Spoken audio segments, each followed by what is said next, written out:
Hi, this is Dino from FFTV The High Press, and today I'm going to talk about Nottingham Forest and what they need to do this season to improve on last season's escape from relegation. Now, I'm going to be covering transfers, tactics, injuries, player performances, and more. Just before I start, the analysis and any footage or any stats that I come up with are all taken from Opta. It's from a professional scouting program, so I've searched through literally hours of clips to put this together. I'll start off with a synopsis of the 22-23 season. And obviously, as most of you know, Forest were favourites to go down with the bookies and pundits alike, and pretty much throughout the whole season. Now, Forest were always up against it when they came up with a late surge from the Championship, with Cooper pulling them off the bottom of the league all the way to that fantastic run-in to win the playoff final against Huddersfield. But the problem with that team is that we had a lot of loan players in there. We had Sink, we had the likes of Garner and Spence and others. And all those loan players left. Now, when those loan players left, that left a big gap. And we became the laughing stock of the Premier League when we signed then on a spending spree 23 players. And by the end of the transfer window in January, it moved up to 30 players. Now, Cooper started the campaign away at Newcastle, tough gig on your first one, using his existing formula, which is generally he likes playing with wing-backs, obviously, so we call it a 3-4-3. And we've seen variations of that throughout this season. By mid-October, he'd actually changed to a narrow 4-3-3, and this was to patch up the midfield, which was leaking a lot of goals through and putting the defence under a lot of pressure. Now, we were getting beat by a lot of long-range shots, which will come on to the stats, because we perform really highly in that regard in terms of conceding. And really, the tactic was to defend first and then counter-attack as a second option, really over-relying on the speed of Brennan Johnson on the right. Now, that tactic lasted 9 games, and we did become harder to beat, conceding only 4 in 5. So after that, Cooper decided to move to a 4-3-1-2, and by the time 17 games had gone, we collected 14 points. So behind that magical 1 point per game in the Premier League to avoid relegation. But Forest were really all the way through the season, and at that point still were plagued by terrible away form. They just couldn't get it right away. So then came injuries, and Forest had pretty much, they were second in the injury league behind Chelsea last year. And all I remember is sort of 8, 9, 10, 11 injuries at any one time, with a couple of long-term ones. And when Forest lost a 1-2 injury, Cooper was then forced to switch to a 4-2-3-1 because of his lack of strike force. After that, 3 draws and no wins from 8 games, but it just didn't work for Forest. And then we had a terrible performance away at Leeds after taking the lead and just capitulated. And afterwards, the owner Marinakis really did, I don't know whether you could call it the vote of confidence, but it was definitely these results need to improve, and so do the performances. And that was a big shake-up. So for the second time that season, Cooper was kind of facing the axe. So Cooper then switched to a 3-4-3, which is his favoured tactic of all time. But they lost the first 3, but did come back at the end with winning 10 points in 5 games. But overall, as a synopsis for the season, lots of highlights in terms of staying up, but probably more negatives for me. We were too open in the transition, too far apart, too low block to counter-attack effectively. So this video is about where I believe they need to improve. Now, we could argue that do we need to improve as long as survival's on the cards again? I think all clubs should want to progress. And I think, for me, as a Forest fan, I've targeted 10 extra points. Now, as we stand at the minute, which we'll come back to, I can't see where those 10 extra points are coming from. So it might be another survival year unless things change, and I'll explain why. So first, I want to cover tactics. So tactics, let's talk about tactics. Now, I've already mentioned a couple of tactics that Cooper tried, but I bet you can't guess how many tactics Forest played in last year. You could probably guess till the cows come home, because I didn't even know there was this many tactics. We used 13 formations this season. 13. We went from a back 5, a back 4, back 3, We literally did everything. 2 in midfield, 3 in midfield, the diamond, the false 9. We did everything possible. And that can't help players. That must have a problem with players. And I'll give you an example. Brennan Johnson, we all know he's been looked at by the likes of Villa and Tottenham and Brentford. But we all know, if you're a Forest fan, that he's not a centre forward. Now, there were times last season where we played a narrower formation and lost the wingers. And we all know that Jono's great is either an inside forward off the right or a winger off the right. So I'll give you an example. Cooper played him in 1,287 minutes in the centre forward position, in the front role in the middle. And he had 34% successful actions. Now, what a successful action is all the things that he's expected to do in that position, did he do them successfully? So obviously, the higher that number, the better it is. Whereas when he played on his natural side on the right, he had 46% successful actions, which means the dribbles, it means the shots, it means the passes, it means everything that's relevant for his game. Now, it doesn't sound a difference of 12%, but when you spread that over many, many players, then that becomes a problem. And this was a problem throughout last season that I can see that needs fixing this year. Players playing out of position. We had Freuler as a DM, and he's not a DM. He's not played that at any other point, and he doesn't play that for Switzerland. We had a Wonyi on the left. We had pretty much everybody on the left. We played, Nico as left back when we were short. I know he can play there, and arguably he's a decent player there. But all these players playing out of position and the amount of players that he played in and out the team cannot be good for team structure. Now, let me give you an example. Newcastle United. So Forest played 13 formations. Newcastle played 3. But for 80% of the time, they played their main tactic. Look what they did last season under Eddie Howe. When you look at Arsenal that really pushed for the title last year, how many formations did they play? 3. And they were all slight variations on their main tactic. But the clubs that were successful last season didn't chop and change their tactics as much as Forest did. Now, I truly believe that that's something that Cooper's still trying. And when you look, and I'll talk about the pre-season, the current pre-season friendlies at the end. But when you look at the pre-season friendlies, again, we've not had that consistent formation or consistent lineup, or going into the last friendly of the season, pretty much none of us can predict what formation he'll line up against Arsenal or what team he will play. Now, Forest were mocked. We're going to talk about transfers now. Forest were fairly much mocked and memed by every club in the country. And you saw the TikTok memes of 83 little players running around the pitch with red tops on, and people saying that's Forest, Forest new lineup.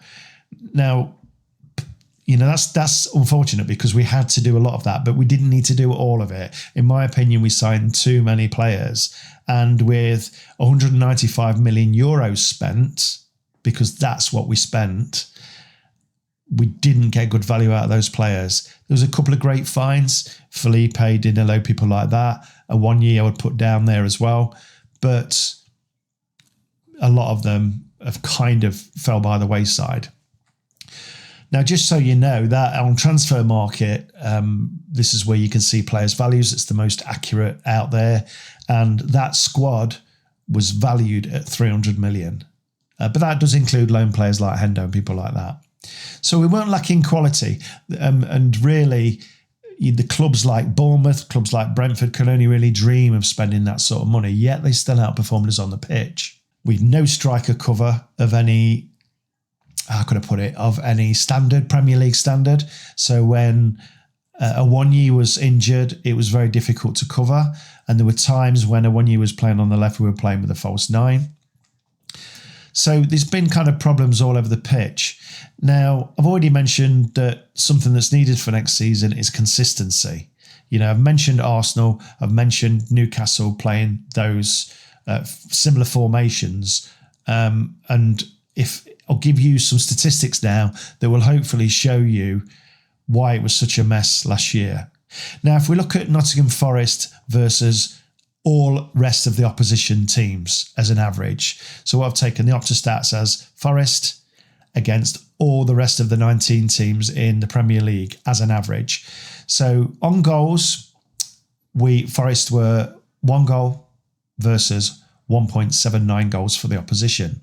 On expected goals, or XG, if you don't know what XG is, it's the calculation in an algorithm of the expected goals the goals you are expected to score. Now, Forest XG was 1.21, whilst the rest of the opposition's on average was 1.88. So again, we lack there. Shots on target, huge difference. Forest averaged 8.79 shots, and which sounds a lot actually, because I remember games where we had 1 and 2 shots, and the opposition 13.47 shots. Right, so Forest obviously playing a counter-attack, and with a counter-attack, you've got to have progressive play forward. Now, sometimes that's in the form of a long ball from somebody like Worrell up the pitch, or a midfielder picking it up from an attack from the opposition and playing the ball through the lines very, very quickly. But generally, Forest passes were over to the right to take advantage of Jono's pace. So the stats that you need to have for a counter-attacking system is accurate passes forward and progressive passes forward. Now, both of those combined, we had 118 passes per 90 minutes, but the opposition averaged 164 passes per 90 minutes. So even though they weren't potentially a counter-attacking side we were playing, they still had more passes. When you've got more passes and more shots, you generally have more of the ball. And possession is something that was a real problem for Forest last year and a real bugbear of mine. Forest possession stats were so low, and I remember some fairly heated debates about possession doesn't matter. For me, if you've only got the ball for 20 minutes in a game, it does matter. It does matter because you've got to carve out some real clear chances. So Forest possession stats for the Premier League only for 2022-23 was 37.99%. versus 62% for all of the opposition. But you could argue with me and say, yeah, but we're a counter-attacking team. We still only averaged 2.24 shots per game from counter-attacks. That was directly from counter-attacks against 1.71 of the total opposition, which is more, but 2 shots per game from your main play style is not enough in my opinion. On the positive side, our defensive duels, we were equal. We were literally neck and neck with the rest of the league. So that tells me that we're winning opportunities. We're winning these duels all the way through the pitch. It's just when we've got the ball, we're not good at retaining it. We've dropped too deep. We leave too much of a gap between the defence and the forward line. And the ball's coming back all the time. I want to break down individual positions now. And I want to break down the bugbear of a lot of Forest fans is that central defensive midfielder position, which we've been crying out for all last season, all pre-season last season, and all pre-season this season, and we still haven't got one. Now, the guy that filled in there the most in the season was Freuler. He was expected to play there most of the season, even though that's out of position for him. He didn't do a bad job, to be fair. You know, he's been called the ghost at Forest for a long time because he doesn't seem to do much, but his stats are okay. He won 5.98 duels per 90. Now, that sounds okay. So six duels he won per 90. But when you look at somebody like Paulina at Fulham, he won 20 duels per 90. Now, this isn't even Man City or Arsenal. This is Fulham. And Fulham are a good side. And Paulina's a great player. I've done a video on Paulina about his skills and what he brings to Fulham. But Forest should really be aiming for players like that. And with recent interest in Sangare, they're obviously looking at that and looking at those stats and those ball-winning stats. But Forest need a true ball winner in that CDM position. And Freuler ain't it. Freuler's not it. He's not it for his country. It wasn't that for his previous club. So that's where Forest really need to get somebody in this window before the season kicks off. Otherwise, we could be in trouble.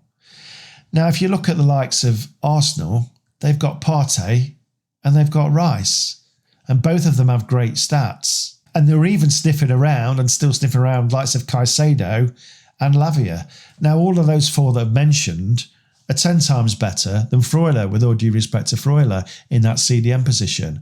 So if Forest are going to take themselves seriously and progress up the league year on year and not have that end of season battle and worrying that it's going to go down to the last game, then they've got to take that position seriously. Another area we've struggled is the central defence. Now, at the beginning of the season, carried over from the Championship, we had Worrell, Cook and McKenna, and I've got to be honest, and I'm sure they're honest with themselves, they looked off the pace for a little while before they started to get the pace of the Premier League, and that cost us points. Now, in January, Felipe came in and added a lot of bite there. And, you know, I've seen that improve the game of the likes of Worrell. I think he plays a lot better next to Felipe. And then Niakate had injuries last season, but when he came in with Felipe, it looked a solid system. But we still struggle with that extra little bit of level of quality for that league. So I think the central defence is a position that we need. Another problem is the right-back position. So what we've got Nico, who's a good wing-back, and Aurier, that's a good right-back. When they swap over, they don't play so well. And the figures prove that, and the ratings prove that, and the visuals prove that when you see them on the pitch. And this goes back to the problem of the formations. Are we playing a 5, or are we playing a 3 and 2 wing-backs, or are we playing a 4? Because you've got a 25-man squad, plus under 21s. When you've got two, you need to carry 2 players per position, but there should be 2 right backs or 2 wing backs, in my opinion, and play into the system that you play. Because once your one gets injured, let's say Aurier gets injured, and you want to play a 4, Cooper seems compelled to want to play back to a 5 to fit in Nico's position, again, in my opinion, because he's a better wing back. And this seemed a problem all over the place. You know, up front, Awoniyi is a totally different player to Wood. Surridge only got a few minutes. And on the left-hand side, we had pretty much everyone having a go there. And it really ended up as MGW's position out there, even though we all know his best role is at number 10. So for me, it's almost we signed too many players last season just because of the names or they're available. And we ended up with a mishmash of people.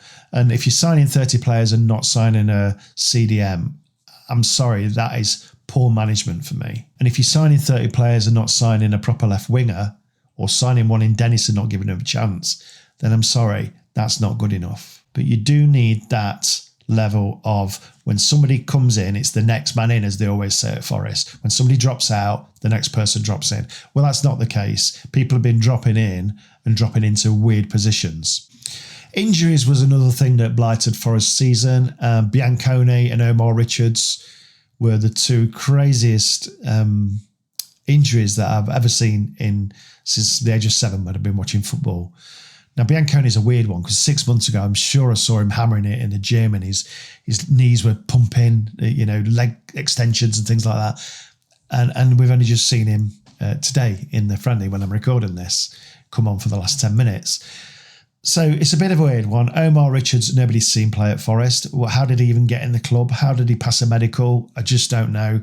And there were some innocuous challenges during the season, including the 2 centre-backs that we lost within a couple of minutes of each other, almost on the floor at the same time, that nobody challenged them. It was just, there's a lot of hamstring injuries. We carried 10 or 11 injuries throughout the season, and that really hampered us. Now, this is probably not common knowledge, but I know that there was no head physio at Forest last season. Now, that might surprise some of you.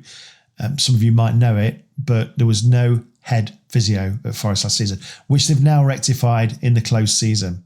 So I think one thing that needs to improve is understanding why the players are getting injured and what do we have to do about it. And it could be down to the training pitch we train on. It could be down to anything. It could be down to not enough work, too much work, not enough stretching, not enough recovery, not enough rehab. It could be a long list of things. And if anybody's in that environment watching this, in the physio type environment, you'll understand better than I will. So looking forward to this season so far and what we've seen in the friendlies, let's be honest, the friendlies have been dire. Absolutely die. There's no other word for it. And please don't. You're going to do it. You're going to troll me in the comments anyway. But minutes in the legs. Not minutes in the legs. We've watched the summer series, the Premier League summer series. If you've watched any of that, the football's been outstanding. And the managers have been playing their first team players. And then after sort of 70 minutes, they bring some of their second fiddle on, the subs bench and some of the kids. But the primary goal of that is to get Prem ready. Now they look fit, and their tactics were the tactics they're likely to be playing. And when you look at the tactics, and when I've analysed the tactics through my scouting programme, through the summer series, there's not been much dabbling. They've been pretty much tweaking the odd formation. Now Forest have done something completely different. It still looks to me as though Cooper's dabbling with that formation and doesn't quite know. Now, it might not be, but the last 2 friendly games, and we've got 1 left, we've seen 2 different formations completely. So that worries me. MGW can't know where he's going to be, whether he's going to be in the left or in the middle, which is fine because modern day footballers are adaptable in different positions. But if we're going to continue playing the counter-attack, which I've got a problem with, then we're going to have to buy pace. Now, I'm delighted at Forest and Cooper because they've signed Aina, or Hyena, as I heard him call him on TV tonight, and also Ilanga. And both of those two possess really good pace. I hope we don't lose Jono if we're going to play this system, because that will be quite good having that pace up front. But what Forest also need to understand is they need to have a ball-playing defender, whether that's your right left back or whether that's your central defenders. We don't really have Worrell does try, but his pass success rate is not good. So what we need is a ball-playing defender and ball-playing midfielders. Now, we've got one. Scarpa. So Scarpa was the player of the year in Brazil. All the Palmeiras fans went crazy when he left. But this season, he's had 298 minutes in total all season. He's had more successful actions than a lot of the rest of the Forest team. His is at 56%. He doesn't bring pace. He brings a bit of guile and passing. So if you're not going to play him on the right, where his natural position is, then he can drop back a bit and be more of a playmaker. But that then is a number 10 role. So frustrating for a lot of Forest fans that they've not seen more of Scarpa and he's not been given the opportunity. But for me, we need another striker as well with a bit more pace up front. We need a good holding central defensive midfielder that doesn't want to get excited and go up the pitch, but just owns that part of the midfield to protect the defence, and to work with 2 or 3 formations that are similar to each other that these benchmark clubs that do well are doing. We need to not block so low. That was disastrous, and it just invited so much pressure on the defence. And of course, the defence and the goalkeepers made mistakes because they're going to. Because if you're getting battered by shots and battered by attacks and you've got no protection from your 2-man midfield, by the way that not one of them is a natural defensive midfielder, then you're going to make mistakes, and they get called out for those mistakes. And we called them out for the mistakes on the FFTV channel, but you can't really blame them when they're getting that much pressure. What Forest need is 2 or 3 similar formations, which is either narrow or wide. In my opinion, and I've tried to quantify it, you cannot have both. You cannot have both because your wide players, when you play the narrow, let's say you go 10 games on a narrow system, your 2 wingers are redundant. They're redundant. They are no use whatsoever to the club. So Cooper, please, stick to a format. Whatever the formation is, stick to it. Tweak it. Let these players get to know each other for the first 10 games. Don't swap and change so much. Let them all get to know each other. The rest can wait. They'll get their chance. They can wait. But that's the way, and that's the only way I can see Forest progressing this year. And in terms of the transfer window, they need to highlight the main positions they want and go for it. Not be dabbling in yet another left back, which I've seen heavily linked, or positions that we just don't need. So that's it. It was supposed to be a tactical analysis. It probably ended up a little bit of a rant, but hey, I'm a passionate football and Forest supporter, so it's going to happen, I'm afraid. So I'll leave the professionalism to one side. You can enjoy that little rant, and Remember, if you've enjoyed this video of any single part of it, please click that like button, the notification bell too, so you know when another premier's come in. And please subscribe to the channel if you haven't already. See you next time.